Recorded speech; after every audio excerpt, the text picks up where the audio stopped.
जो रक्षा मंत्री राजनाथ सिंह की हाई लेवल बैठक खत्म हो गई है। रक्षा मंत्री राजनाथ सिंह की हाई लेवल बैठक खत्म हो गई है। राजनाथ सिंह की अध्यक्षता में यह बैठक हुई है। करीब 2 घंटे तक यह बैठक चली, जो कि अब यह बैठक खत्म हो गई है। रक्षा मंत्री राजनाथ सिंह की हाई लेवल मीटिंग अब खत्म हो गई है। सैन्य अध्यक्षों के साथ यह बैठक हो रही थी, जो कि अब खत्म हो गई। तीनों सेना के अध्यक्ष इस बैठक में मौजूद थे। बैठक में सीडीएस भी मौजूद थे। थोड़ी देर में अमित शाह भी बैठक करेंगे। बीएसएफ और सीआईएसएफ के डीजी भी इस बैठक में शामिल होंगे। तो बड़ी खबर, रक्षा मंत्री राजनाथ सिंह की अध्यक्षता में बैठक हुई है, जो कि बैठक अब खत्म हो गई है। करीब 2 घंटे तक ये बैठक चली और ये हाई लेवल बैठक इसलिए भी बताई जा रही है क्योंकि तीनों सेना के इसमें अध्यक्षों की मौजूदगी देखने को मिली। और अब से थोड़ी ही देर में अमित शाह भी, गृह मंत्री अमित शाह भी बैठक करेंगे। बीएसएफ और सीआईएसएफ के डीजी भी इसमें शामिल होंगे। तस्वीरें आपकी टीवी स्क्रीन पर, भारत का हमला है और उससे पाकिस्तान में बौखलाहट देखने को मिल रही है। और ऐसे में निश्चित रूप से आगे की रणनीति के तहत भारतीय सरकार और भारत की सेना लगातार बनी हुई है, रणनीति बना रही है। राजनाथ सिंह की अध्यक्षता में बैठक हो रही थी, जिसमें तीनों सेना के अध्यक्षों की मौजूदगी देखने को मिली। फिलहाल ये बैठक खत्म हो गई है। प्रदीप जी हमारे साथ लगातार बने हुए। प्रदीप जी, राजनाथ सिंह की अध्यक्षता में बैठक चल रही थी, तीनों सेना के अध्यक्षों की मौजूदगी में यह बैठक हो रही थी। करीब 2 घंटे तक ये बैठक चली। अब बैठक खत्म हो गई है और कहा यह भी जा रहा है कि अब से थोड़ी ही देर में अमित शाह भी बैठक करेंगे। बीएसएफ और सीआईएसएफ के डीजी भी इस बैठक में शामिल होंगे। देखिए, बिल्कुल, और बैठकों के दौर जारी हैं। बीच रक्षा मंत्री की बैठक पहली जो यहाँ पर तीनों सेना प्रमुखों के साथ, सीडीएस के साथ, वो संपन्न हुई है। लेकिन डीआरडीओ चीफ के साथ उनकी बैठक होनी है। इसके अलावा जो केंद्रीय गृह मंत्री है अमित शाह, वो अर्धसैनिक बलों के प्रमुखों के साथ बातचीत करने वाले हैं। बीएसएफ के डीजी से उनकी बैठक है। इसके अलावा सीआरपीएफ के डीजी के साथ बातचीत है। बीते कल उन्होंने जो अर्धसैनिक बलों के प्रमुख हैं उनके साथ फोन पर वार्ता की थी और आवश्यक दिशा निर्देश दिए गए थे। अर्धसैनिक बलों की जो तैनाती है सीमावर्ती राज्यों में, खासतौर से पंजाब में अतिरिक्त कंपनियां भेजी जा रही हैं, क्योंकि पाकिस्तान ने जिस तरीके से टारगेट करने की कोशिश की, पाकिस्तान पंजाब के शहरों को टारगेट करने की कोशिश कर रहा था और इसलिए यहाँ पर विशेष एहतियात और राजस्थान के सीमावर्ती जो जिले हैं वहां पर विशेष तौर पर फोकस किया जा रहा है। लिहाजा लगातार बैठक रणनीतिक तौर पर वो देखने को मिल रही है। इस बीच भारत का जो भारतीय सेना का काउंटर अटैक है वो लगातार जारी है। लगातार इनपुट मिल रही है और किस तरीके से पाकिस्तान के हमलों को नाकाम किया गया, जोरदार जवाब देते हुए, वो भी जानकारी साझा की जा रही है। तो कहीं ना कहीं जो हालात है उसमें निश्चित तौर पर एक बड़े संघर्ष की ओर इशारा कर रहे हैं और भारत पाकिस्तान के हर हमले का माकूल जवाब देते हुए नजर आ रहा है।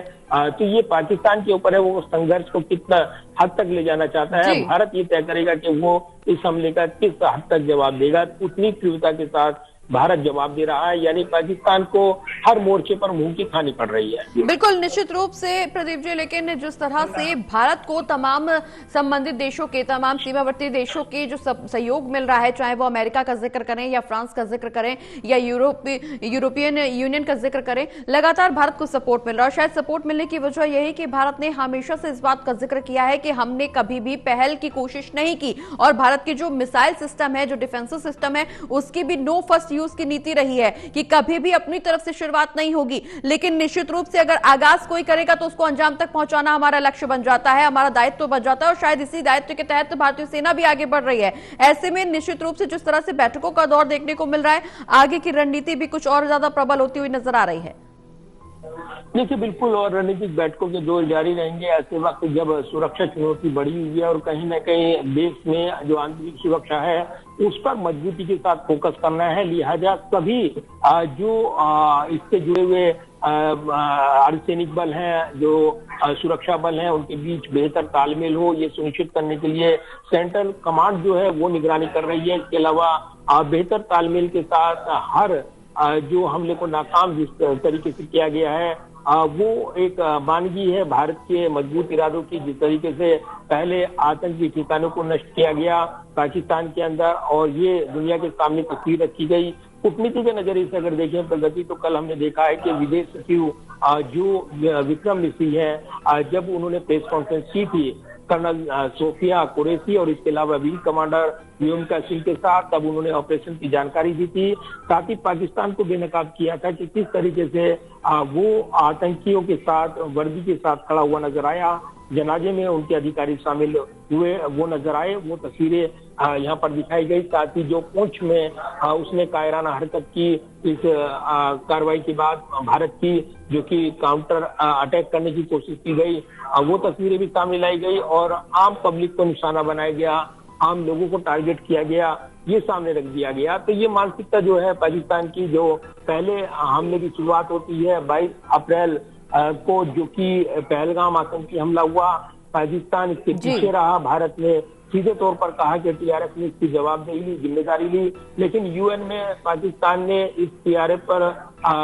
जो कड़े प्रतिबंध नहीं लग पाए या उसको आतंकवादी सूची में नहीं डाल पाए, तो इसके पीछे पाकिस्तान रहा। तो पाकिस्तान आतंकवाद को बचा रहा है, पाल पोष रहा है। बिल्कुल, ये दुनिया के सामने तस्वीर रखते हुए नजर आए विक्रम मिश्री। बिल्कुल प्रदीप जी, हालांकि अब ये भी जग जाहिर हो गया है कि पाकिस्तान ही वो देश है जो आतंकियों को पनाह देता है, जो आतंकियों को बाकायदा ट्रेनिंग देता है दहशतगर्दी फैलाने की, आतंकवाद फैलाने की। क्योंकि निश्चित रूप से पहलगाम में जिस तरह से हमला हुआ, अगर इसी पूरे घटनाक्रम को हम एक बार फिर से इसकी समीक्षा करें तो 22 अप्रैल में जिस तरह से पहलगाम में आतंकी हमला हुआ, धम पूछ पूछ करके गोली मारी गई और उसके बाद इस बात का संदेश दिया गया कि प्रधानमंत्री नरेंद्र मोदी को बता देना, हमारा जो हमला था, हमारा जो काउंटर अटैक था, वो सिर्फ और सिर्फ आतंकियों के ठिकानों पर था।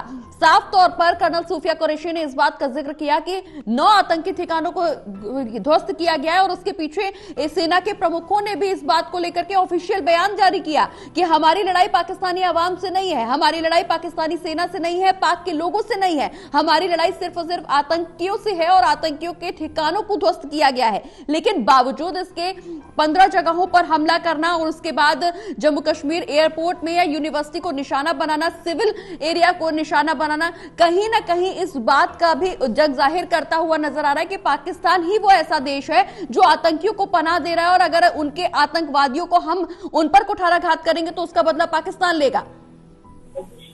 देखिए, पाकिस्तान बौखलाया हुआ है। पाकिस्तान जिस तरीके से आतंक के रास्ते पर चलते हुए इतना आगे तक बढ़ा है, अब पीछे लौटना उसके लिए काफी कठिन हो रहा है और इसीलिए ये तमाम मुश्किलें उसके सामने खड़ी हैं। क्योंकि कहीं न कहीं आतंक ऐसी सवारी जिसमें वो उतरना चाहता है तो भी आतंक उतरने नहीं देता है और उसको भी उसके चलते कई चोट पड़ी है। लेकिन कहीं ना कहीं पाकिस्तान ने खुद आतंक को पाला पोसा है, अब उसका दंश भी झेलेगा। लेकिन भारत ने जोरदार जवाब दिया और उसके बाद हम देख रहे हैं कि पाकिस्तान की बौखलाहट है वो बढ़ी हुई थी, लेकिन भारत ने जिस तरीके से मजबूत इरादों के साथ पाकिस्तान के इन हमलों का जवाब दिया है, ये पूरी दुनिया ने देखा है।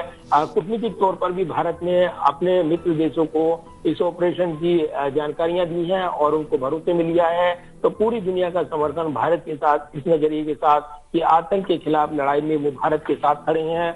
और जो 22 अप्रैल को पाकिस्तान ने शुरुआत की थी उसका जवाब देते हुए भारत ने कार्रवाई की है। तो भारत के पास यह है कि वो अपनी आत्मरक्षा के लिए, अपने आवाम की रक्षा के लिए कदम उठाए और उसी का अधिकार का इस्तेमाल करते हुए ये कार्रवाई की गई है, जिसका जोरदार जवाब काउंटर अटैक अभी भी चल रहा है और पाकिस्तान के हमलों को नाकाम करते हुए भारतीय सेना ने जोरदार जवाब दिया है। बिल्कुल प्रदीप जी, हालांकि अब पाकिस्तान को भी समझना जरूरी हो गया है कि अभी तो सिर्फ भारत सरकार की तरफ से, भारतीय सेना की तरफ से डिफेंसिव मोड चल रहा है। अभी जितने हमले किए जा रहे हैं उसका काउंटर अटैक किया जा रहा है, सिर्फ काउंटर किया जा रहा है अपने आप को बचाने के लिए। लेकिन अगर ये लड़ाई आगे बढ़ती है तो निश्चित रूप से भारत इसका मुंह तोड़ जवाब देगा और इस बात का जिक्र कई बार विदेश मंत्री एस जयशंकर भी कर चुके हैं कि मुंह तोड़ जवाब दिया जाएगा। लेकिन बावजूद इसके पाक अपनी कायराना हरकतों से बाज नहीं आ रहा। देखना यही अब और ज्यादा दिलचस्प होता जा रहा है कि इसके बाद पाकिस्तान क्या यही थम जाएगा इस पूरे मामले से सबक लेकर के, या फिर आगे कोई और हिमाकत करेगा भारतीय सेना पर या भारतीय सिविल एरियाज पर